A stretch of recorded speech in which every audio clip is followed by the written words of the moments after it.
Hello everyone and welcome to Explain Me How. In this video, I will show you how to fix WhatsApp connecting problem in iPhone. To start, swipe down to open your notifications panel. Once you're here, long press on the Wi-Fi icon.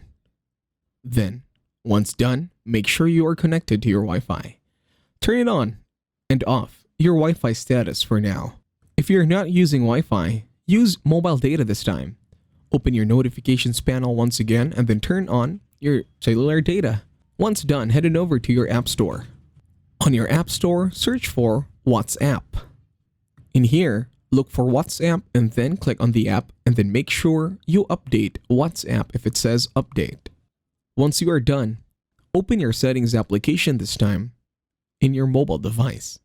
On settings, select General. On General, scroll down. And then in here, you're going to select Transfer or Reset iPhone. In here, select Reset. Then select Reset Network Settings. Once done, you can now head on over to your iPhone storage.